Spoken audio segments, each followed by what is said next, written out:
Ini sesi yang seru lah pokoknya menurut saya sih. Ya nggak teman-teman? Nah jadi buat para teman-teman yang mau jadi challenger di SC, yang mau jadi entrepreneur, nah ini adalah wajah-wajah yang perlu Anda lihat dan Anda pelajari. Bagaimana hidupnya dan perjuangan mereka bisa sampai di titik ini sekarang. Bukan begitu? Mas Edik setuju Mas ya? Setuju ya? Yes. Nah, semoga nggak bosan sih ditanya kayak gini, karena saya yakin pasti masing-masing udah sering tanya. Saya pasti mau nanya satu persatu sih dari Mas Billy. Apa sih tantangan terbesar yang pernah Anda hadapi sebagai entrepreneur, sebagai seorang pebisnis, dan bagaimana cara Anda mengatasinya? Kalau tantangan terbesar, pastinya saya rasa semua entrepreneur pernah ngerasain keringat dingin ketika harus bayar gaji karyawan, ya kan? Kayaknya kalau belum pernah ngerasain itu, belum bisa dibilang jadi entrepreneur, gitu ya. Tapi kalau sebenarnya tantangan menjadi entrepreneur ketika di awal-awal itu ketika kita belum punya track records, semua orang masih nganggap kita remeh, kita mau kerja sama susah, ya karena belum ada yang kenal kita gitu ya. Jadi kalau kuncinya gimana, I think we should stay true to the purpose ketika kita bikin usahanya gitu. Pengen tadi kan di SC kan disolbat ngasih impact segala macam gitu. Jadi bukan bikin usaha cuma untuk mikirin cuan doang gitu. Nah itu hal itu kalau kita bisa terus konsisten, lama-lama orang akan menjadi percaya gitu. Jadi saya bisa ngomong ini karena pengalaman pribadi ngebangun Young on Top itu 7 tahun berdarah-darah. Jadi bukan cuman nangis doang, tapi istilahnya berdarah-darah gitu. Nangis darah itu ya? Nangis darah itu selama 7 tahun gitu. Sampai akhirnya 7 tahun dilakukan dengan konsisten, akhirnya ya kredibilitas ada. Akhirnya makin kesini semua jadi percaya untuk mau ajak kita kerjasama dan seterusnya. Bisa cerita nggak sih Mas Billy, apa mungkin satu cerita yang dikatain berdarah-darah tuh kayak gimana sih Mas? Well, at one given time itu ketika ini paling berdarahnya ya. Jadi saya ibaratnya kayak mau ngambil ke ATM, mau ngambil 1 lembar pun nggak bisa. Terus kemudian credit card udah maxed out semuanya gitu.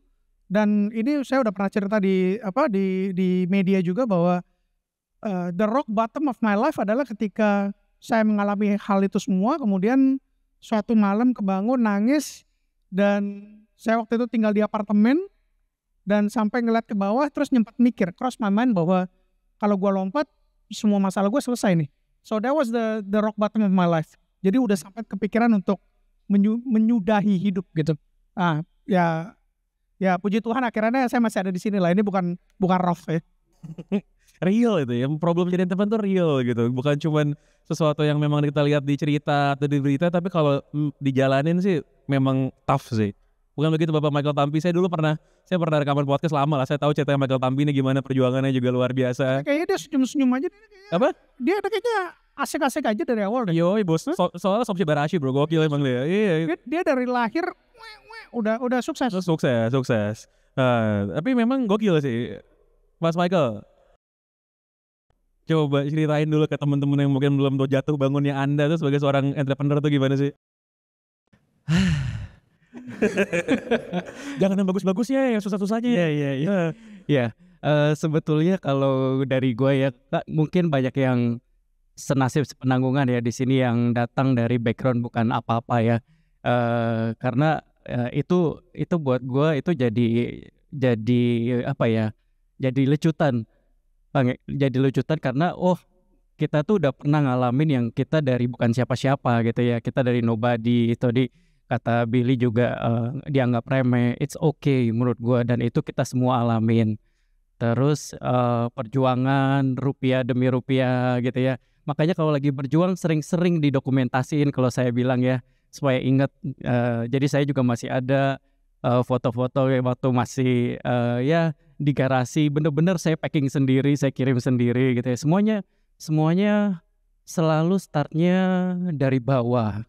Dan saya orang yang believe dengan justru privilege terbaik itu adalah waktu kita bisa dapat kesempatan mulai dari bawah sih gitu. Berdarah-darahnya ya kebetulan kalau saya mungkin lebih banyak berdarah-darah ditipu orang, jadi bisnisnya yang saya invest orangnya kemana gitu ya, duitnya hilang begitu aja, dipakai flexing beli BMW gitu ya.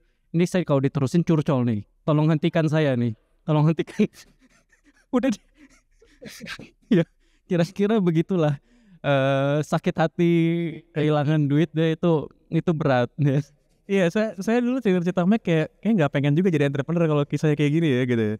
Belum cerita yang enak-enak gitu. Nah, tapi kalau ke Mas Aldi, saya mau nanya beda nih kalau Mas Aldi nih.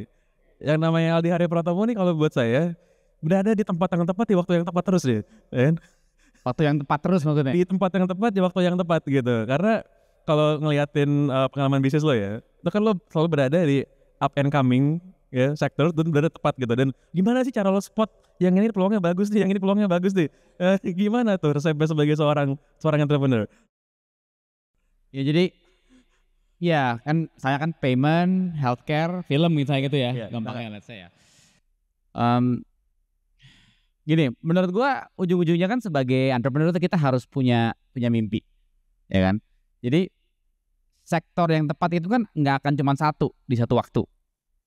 Nah, kalau lo itu udah obses sama sesuatu udah lama, sesuatu yang kesannya lo timingnya pas, itu sebenarnya karena lo udah berdarah-darah selama berpuluh-puluh tahun, gitu ya. Kayak misalnya payment, gua itu mulai masuk fintech tuh tahun 2005.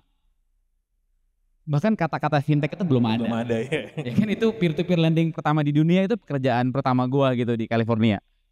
Jadi waktu kita lagi mulai payment, gue udah punya pengalaman sehingga gue punya visi misalnya untuk oke, gue percaya sama QR nih, walaupun yang lain percayanya sama mesin EDC gitu, dan akhirnya pas.